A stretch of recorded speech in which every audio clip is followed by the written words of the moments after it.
Okay, so now I've sprayed the second coat on of poly spray. Again, I sprayed it as heavy as I could without it running. Poly spray, it dries very quickly. It's not like a paint that takes, 10 or 15 minutes before you can start to spray another coat.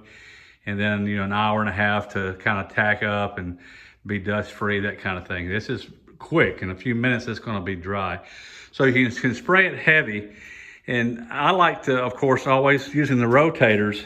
It's nice because we can turn it so that we get the best light, the best shine, the best angle, so we're getting these lights shining down so we can see what we're painting and see how wet we're putting it on. With the rotator, if you actually see it start to run a little bit, I come back over and just rotate it around, and level it off, or even put it back over in the opposite direction. If it's running this way, turn it back the other way for a little bit and let it run. The painter at Cup Crafters, Dale, when he was there, was showing me how he painted. He would take a fuselage like this with paint it real wet where it actually kind of started to sag a little bit. Then he would take it, let it stay there about 15 minutes. Then he would turn it the opposite direction and then let it kind of sag back down the other way into the perfect spot. And then it would all set up and it'd be beautiful. Then you can lay it flat, and then for hours and hours later, it'll continue to just smooth out, just to set it to blend in with everything else. So anyway, I put this coat on wet. Poly brush and carbon and Cup Crafters does things a lot different regarding poly spray. If you read the poly brush manuals and stuff, they'll say they want 3 cross coats. Okay, what is a cross coat? A cross coat would be 1 coat going this way, let it dry, come immediately back and do a coat this way. So 1 cross coat would be 2 coats of poly spray, and they want 3 cross coats. So that would give you 6 coats of poly spray. Cup Crafter says 2, 0 cross coats. So you're gonna do 1 coat just like I did, let it dry, come back and put a second coat on, let it dry, and you're done. One of the tests that you can see that they say you can do, and I did it on the first plane because I wasn't really sure that was right, only putting 2 coats in. Go down to one of your inspection covers here somewhere, cut it out, stick a light bulb up in there, turn all the lights off where it's dark, and see if you can see that light shining through. If you can see light shining through the fabric, then it's not good enough. It needs to block all light coming through. That's what it's here for with the silver. So in any case, you can see this is absolutely beautiful. It's perfect. There's nothing else I have to do to this. I'll inspect it a lot more and clean it again before I put top coat color on. But if you if you do come back and find some place where you've had a edge of a tape or something lift, or you found if you have a little run somewhere that dries out with a little run, you can come back and sand it down again. But just remember, you have to come back, everything you sand off, you have to put back.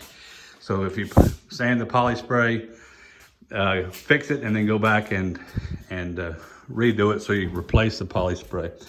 One thing I will talk a little bit about again is, a minute ago I talked a little bit about the spray guns.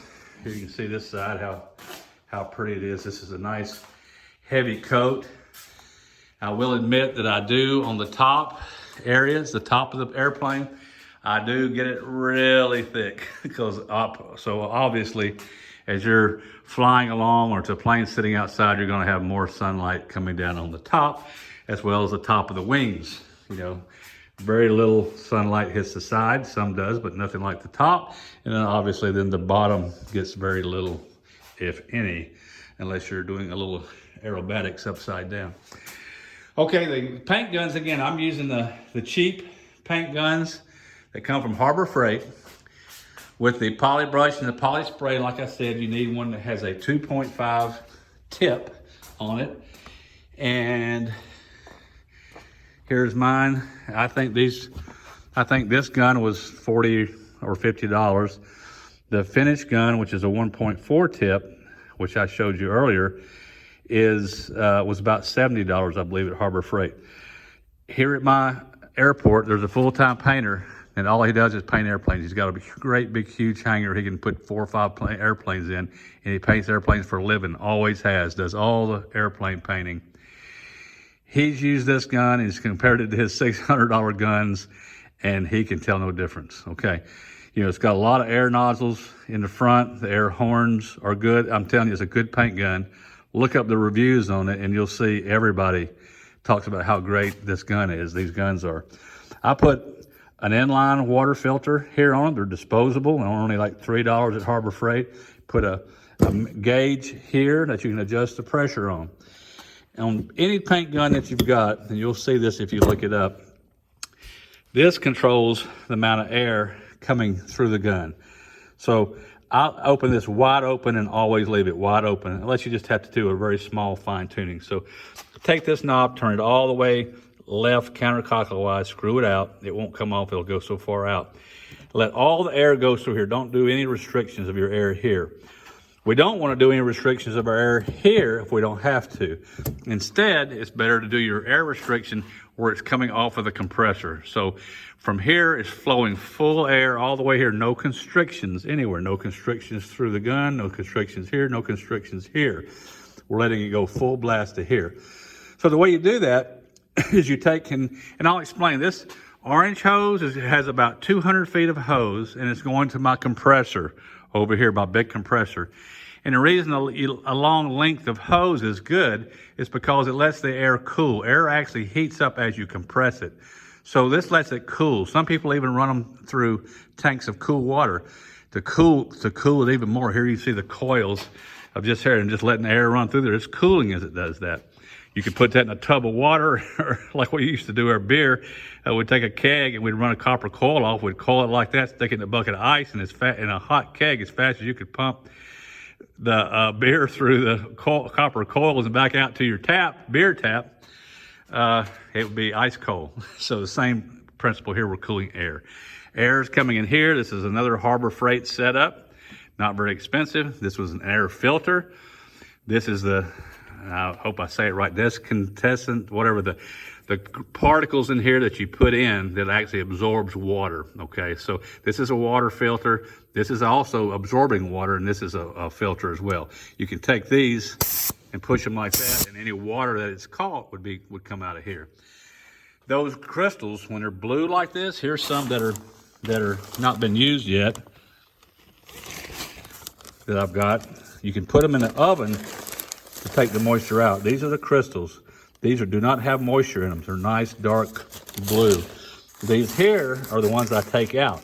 So when the ones in here start turning this color, that's water. Water makes them turn that color. So keep air out of it, the bag, as much as you can. Use new. So what you want to do is then you come in here and with fluid, okay? In other words, with your cup on here, with some paint, or you just use some solvent or whatever. But in here, then you come over here. When you pull this handle so far, it's just air.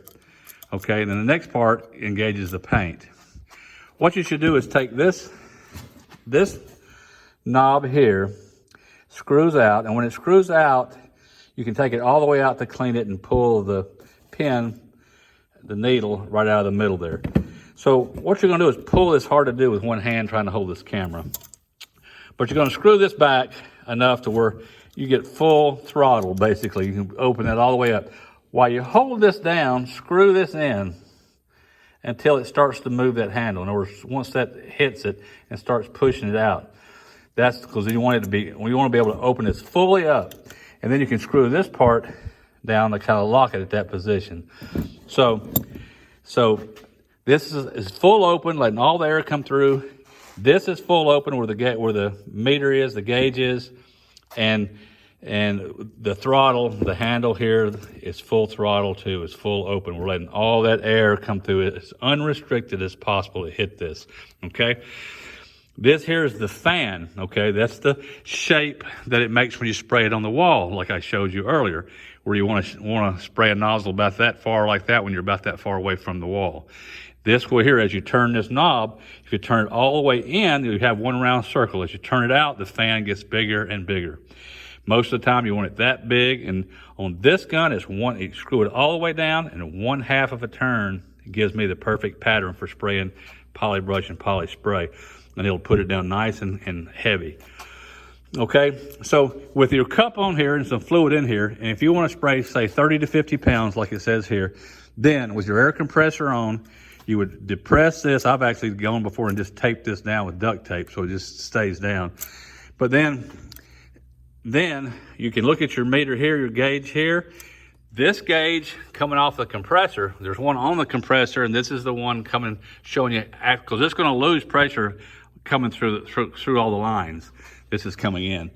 So it's going to lose pressure coming in from the compressor because we've got 200 feet of hose. So you might show 200 pounds at the compressor, but when it comes through here, then you can regulate the pressure with your knob here. So we're going to regulate it. Here's where we're going to regulate the air pressure, not at the gun. So while you have the gun and you have it fully depressed, look and see what you've got. If you're looking for 30 to 50, and for example, I'm using about 35 on this one, then take this one and just disregard the number on here. It means nothing. All you care about is what it says here. So then take this dial and dial it up or down until you get what you want on here. So if you want 35 pounds, then keep turning that one with the trigger depressed. It will be different with the trigger depressed with the fluid flow, and until you got your 35 pounds. When we spray our final paint color, I'll turn it back down to 10. So this will be a pretty low pressure here, but to get here 10 here, and I've got a long hose from here going into the paint booth, another 100-foot hose. So it's going to lose pressure. So this doesn't mean anything. Okay, it's just a way to regulate. This is what you want to look at. This isn't completely correct because they say at the nozzles. There's even a little bit of difference here, but not as much if we're doing like I said and not restricting the flow anywhere. Okay, so we'll cut it down to 10 pounds here to spray the finish coat, and we'll control it through here. So we'll turn this quite a bit down so that we're still flowing full air out of everything around all the way to the gun and out the tip of the nozzle. So that's a little bit about the gun and how to use it. Again, I'll switch to that other gun, 1.4 tip, to do all the finish work that's in there. The filter that we talked about, this is a 3M respirator that I use. This is the respirator, and this is the actual filter pack that you can buy. I buy them off of Amazon, 6001. And then these are the little filters that are on the outside. You get a whole box of them. I don't know what's in there, 10s in here, I guess. So 5 changes. That's a little filter that's on the outside here. So you've got the cartridge is here and the filter is here. The filter just catches stuff, but a lot of times it'll get completely, as you're sucking up that polyurethane paint, you have your face down close looking as you're spraying. That overspray will come up there. Sometimes it'll clog these up, so I'll replace these when it gets kind of hard to breathe. As long as you're not smelling anything, when you're breathing, like I said earlier, and you've got the sides covered up and you're breathing in, sucking in through your mouth, and you feel it sucking your hands, and you're not sucking a lot of air around these edges, you're good. If you're painting and you start to smell the smell of the paint, then it's time to change the filter. Okay, if it's hard to suck air, it's probably the outside, whatever you call that, filter. Okay, so it's also a filter. So the bucket, I like to take an old bucket like this too. This is good for cleaning. And I just cut a hole in it like that, and this is just full of old paint. Okay, I use this keep a little funnel there. That's where I take my sprays. This is where I keep the clean with. These little bottles are good because you got to squeeze them for anything to come out. And so that's lacquer thinner that I use to clean everything with. And that bucket makes a good disposable little bucket. You can throw it in there and it'll just evaporate the junk out of it and trash behind it. And another 5 gallons of lacquer cleaner there. A few things on the wall to hold your stuff. I try to keep as little stuff out as I can because it will get oversprayed down on it. You can lock some stuff in your cabinet inside to keep it from getting overspray in it, or you can keep it outside on the shelf like I do too. Today is another perfect day. It looks like it's about 76, 77 degrees in here.